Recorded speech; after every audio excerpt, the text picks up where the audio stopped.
Dear students, welcome to my YouTube channel intent coaching classes. हमारा derivative and its application chapter चल रहा है। इसके पहले वाली वीडियोस में हमने डेरिवेटिव का कंसेप्ट कंप्लीट कर लिया है। आज हम इसकी एप्लीकेशन के बारे में पढ़ेंगे। डेरिवेटिव की फर्स्ट एप्लीकेशन है derivative as a rate measure.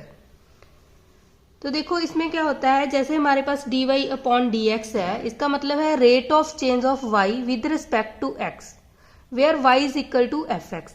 तो हमारे पास y is equal to f x कोई भी फंक्शन है, ठीक है। हमें पता है कि y is equal to f x, ठीक है। हमारा फर्स्ट स्टेप क्या होता है कि हम y में डेल्टा y का इंक्रीमेंट करेंगे और यहाँ x है उसमें से डेल्टा x का इंक्रीमेंट करेंगे, ठीक है।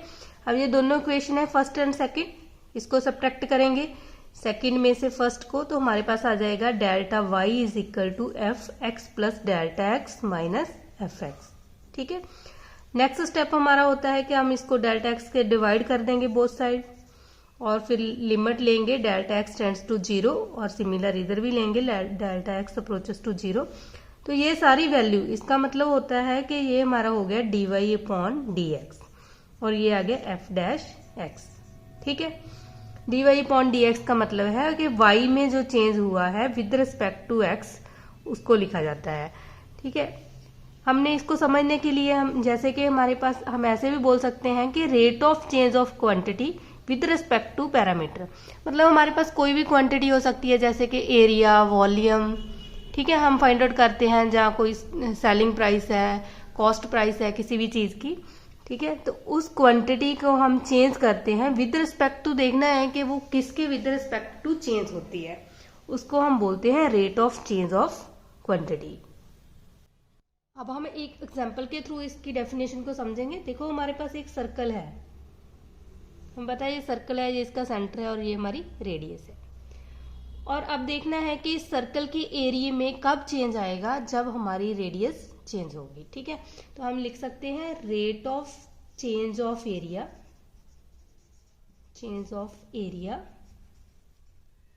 जिसको हम लिखेंगे dA अपॉन dr, ठीक है। हमारे एरिया में चेंज होगा विद रिस्पेक्ट टू r। तो हमें पता है क्योंकि हमारा एरिया जो सर्कल का एरिया है उसका फॉर्मूला होता है पाई आर स्क्वायर। पाई इसमें कांस्टेंट है और रेडियस हमारी वेरिएबल है। मतलब रेडियस के चेंज होने से जो एरिया में चेंज आता है उसको हम बोलते हैं rate of change of area, ठीक है। जो चेंज है वो टू टाइप्स का हो सकता है, जैसे कि हमें पता है कि हमारे पास कोई भी क्वांटिटी है, जब हम एरिया ही लेके चलेंगे, हमारे पास सर्कल का एरिया गिवन है, तो हमें पता है कि एरिया में तभी चेंज आएगा जब उसकी रेडियस में चेंज होगा। तो dA अपॉन dr हम फाइंड आउट करेंगे, ठीक है। और क्या हो सकता है, ये भी पता है कि अगर रेडियस में चेंज हो रहा है तो वो किसी रेडियस है वो भी किसी पे डिपेंड करती है, ठीक है। मतलब रेडियस पे भी चेंज जो हो रहा है वो टाइम के अकॉर्डिंग हो रहा है। जैसे कि हमने dA upon dt find out करना है, तो हम क्या फाइंड आउट करेंगे, हमें ये पता है कि जो एरिया है वो रेडियस पे डिपेंड करता है, जब एरिया में चेंज तभी आएगा जब रेडियस चेंज होगा, ठीक है। और जो रेडियस है हमारा वो टाइम पे डिपेंड करता है। तो हम इस जो derivative as a rate measure है इसमें टू टाइप्स के सामने आएंगे। या तो हमने जो भी हमारे पास क्वांटिटी है वो विद रिस्पेक्ट टू पैरामीटर आएगी, और जैसे कि हमने एरिया लिया है कि area with respect to radius ये फाइंड आउट करना होगा, जहां हमने एरिया फाइंड आउट करना होगा विद रिस्पेक्ट टू टाइम, ठीक है। जब टाइम के with respect to find out करेंगे तो हम चेन रूल यूज करेंगे। फर्स्ट हमें पता है कि एरिया रेडियस पे डिपेंड करता है और जो रेडियस है वो हमारी टाइम पे डिपेंड करती है, ठीक है। तो ये दोनों चीजें ही हैं जो हम सम में यूज करेंगे, ठीक है। हम एक एग्जाम्पल करते हैं, उसमें से पता चल जाएगा कि derivative as a rate measure के सम कैसे करने हैं। हमारी फर्स्ट एग्जांपल है, जैसे कि find the rate of change of area of the circle with respect to its radius r when r is equal to 5 centimetre, ठीक है। हमारे पास इस टाइप के सम आते हैं। अब हमने ये देखना है कि एरिया में चेंज आ रहा है विद रिस्पेक्ट टू रेडियस। इसका मतलब सर्कल के एरिया को हम a से डिनोट कर लेते हैं, तो dA एरिया में चेंज आ रहा है with respect to r, dA upon dr हमने फाइंड आउट करना है। तो हमें पता है कि जो सर्कल का एरिया है वो पाई आर स्क्वायर होता है, ठीक है। dA अपॉन dr का मतलब इसका फर्स्ट डेरिवेटिव फाइंड आउट करना है विद रिस्पेक्ट टू r इसमें वेरिएबल है, ठीक है। पाई कांस्टेंट है तो इसका आ जाएगा dA अपॉन dr आ जाएगा 2 पाई r। और हमें ये पूछा है कि तब इसकी वैल्यू फाइंड आउट करनी है जब हमारे पास रेडियस 5 सेंटीमीटर गिवन है। तो हमारे पास dA अपॉन dr व्हेन जब r की वैल्यू 5 सेंटीमीटर है। तो हम इसमें r की वैल्यू 5 सेंटीमीटर फिल कर देंगे। तो ये हमारा आ गया 5 टू 10 पाई, ठीक है। एरिया है सेंटीमीटर स्क्वायर, तो ये हमारा आंसर आ जाएगा। हम एक और एग्जांपल करते हैं। If a cube has a variable edge x and v is the volume then rate of change of volume with respect to h, ठीक है। हमने ये फाइंड आउट करना है कि जो क्यूब का वॉल्यूम है उसका जो उसमें जो चेंज आ रहा है विद रिस्पेक्ट टू h वो कितना आ रहा है, ठीक है। तो हमें पता है, इन्होंने लिख दिया है कि जो वॉल्यूम है वो v लेना है और h है वो हमारे पास x है। तो वॉल्यूम ऑफ क्यूब का हमें फार्मूला आना चाहिए। वॉल्यूम ऑफ क्यूब होता है x क्यूब मतलब h का क्यूब, ठीक है। Length multi breadth multi height, इसमें लेंथ ब्रेथ हाइट सेम होती है तो हम वॉल्यूम लिखेंगे साइड का क्यूब, ये इसका फॉर्मूला होता है, ठीक है। अब वॉल्यूम में चेंज आना चाहिए with respect to x, x है h, ठीक है। dv अपॉन dx हमने फाइंड आउट करना है, तो ये हमारे पास आ जाएगा 3x स्क्वायर, ठीक, 3x स्क्वायर, ये हमारा आंसर आ गया। नेक्स्ट एग्जाम्पल है the side of a square sheet is increasing at the rate of 4 centimetre पर मिनट। ये कहा है कि जो स्क्वायर की साइड है उसकी शीट जो इंक्रीज हो रही है वो 4 सेंटीमीटर पर मिनट के अकॉर्डिंग चेंज हो रही है, ठीक है। At what rate is the area increasing when the side is 8 centimetre long. जब साइड 8 सेंटीमीटर लॉन्ग हो जाएगी तब हमारे एरिया में क्या चेंज आएगा, हमने ये फाइंड आउट करना है, ठीक है।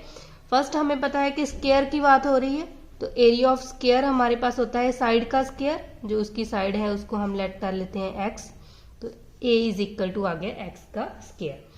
और अब हमें ये पता है कि जो हमारा एरिया है वो चेंज होता है स्क्वायर की साइड पे, ठीक है, वो साइड के ऊपर डिपेंड है। और जो साइड है वो पर मिनट चेंज हो रही है और वो टाइम के अकॉर्डिंग चेंज हो रही है। तो इसका मतलब हम फाइंड आउट करेंगे dA अपॉन dt, मतलब जो एरिया है वो साइड के ऊपर डिपेंड करता है, एरिया में चेंज होता है जब साइड पे चेंज आता है, ठीक है। और साइड चेंज होती है टाइम के अकॉर्डिंग, dx अपॉन dt। तो अपन चेन रूल यूज करेंगे, ठीक है। dA अपॉन dx हमारे पास क्या आ जाएगा 2x और dx अपॉन dt, और जो साइड चेंज हो रही है वो 4 सेंटीमीटर पर मिनट के अकॉर्डिंग चेंज हो रही है। तो इसका मतलब dx अपॉन dt उसमें चेंज आ रहा है 4 सेंटीमीटर, तो ये हमारे पास आ गया 8x। और हमें ये भी बोला है कि जब हमारी साइड 8 सेंटीमीटर लॉन्ग होती है तब उस एरिया में कितना चेंज आएगा। इसका मतलब dA अपॉन dt हमारे पास आ जाएगा जब x की वैल्यू है 8, ठीक है। तो यहाँ हम 8 फिल करेंगे तो हमारे पास 8 8 जा 64 सेंटीमीटर स्क्वायर पर मिनट हमारा एरिया आ गया। एक और एग्जांपल करेंगे, ठीक है। ये लेक्चरर के 2026 में आया हुआ सम है।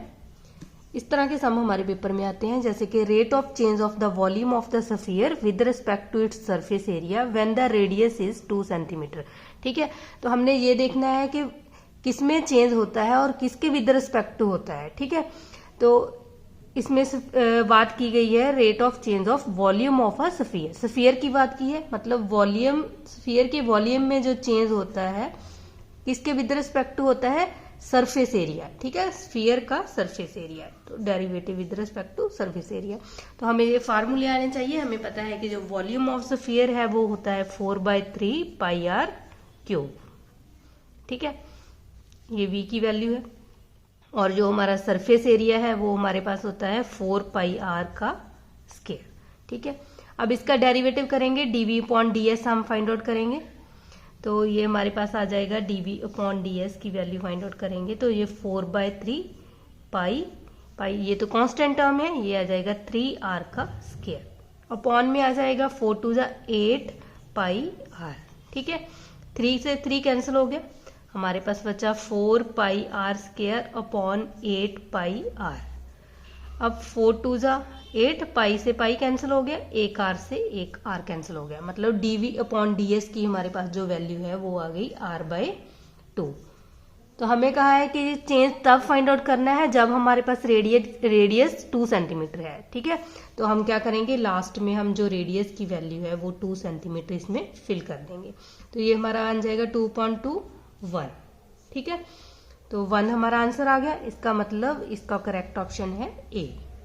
तो बस इस रेट ऑफ मेजर में आपने यही बात याद रखनी है कि किस में कितना चेंज आता है। ठीक है, किसके विद रिस्पेक्ट टू है उसको नीचे लिखना है, और जो हमने फाइंड आउट करना है जिसमें चेंज है वो हमारे ऊपर क्वांटिटी आ जाएगी। ठीक है, उसका डेरिवेटिव कर देना है, और जितनी हमें कहा होगा कि इतनी, जैसे इसमें दिया हुआ है कि व्हेन द रेडियस 2 सेंटीमीटर, तो जो लास्ट में उस फंक्शन में उसकी वैल्यू फिल कर देनी है।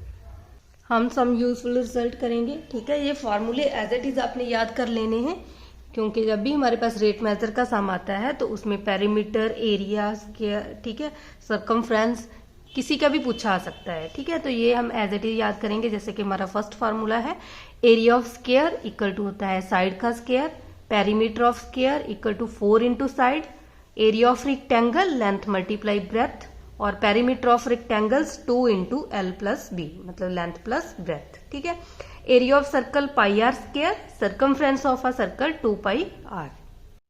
नेक्स्ट हमारा फार्मूला है area of trapezium equal to होता है half sum of parallel sides multiply distance between them. ठीक है, मतलब जो साइड्स के बीच में डिस्टेंस होता है वो। और 8th फार्मूला है volume of sphere 4/3 pi R cube. Next है surface area of sphere 4 pi R square, volume of cylinder pi R square H, surface area of cylinder 2 pi R brackets R plus H. Next हमारे फार्मूले हैं 12th curved surface area of cylinder.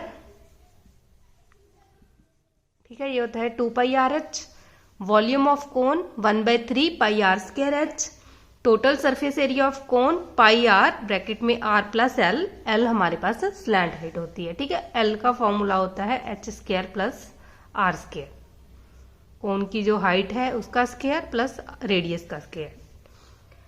और curved surface area of cone होता है pi R L, volume of cuboid length multi breadth multi height, और surface area of cuboid 2 into L B plus B H plus H L. Next है 18th volume of cube, ये होता है side का cube. ठीक है, surface area of cube 6 into side square, curved surface area of cube 4 A square, मतलब 4 side square. ठीक है, area of equilateral triangle √3/4 side का स्क्वायर, और area of triangle Heron's formula होता है S, S minus A, S minus B, S minus T C. ठीक है, वैसे तो ये फॉर्मूले आपको आते ही होंगे। अगर कोई ऐसा स्टूडेंट है जिसको ये फॉर्मूले नहीं आते तो वो अच्छी तरह इन फॉर्मूलों को लर्न कर ले।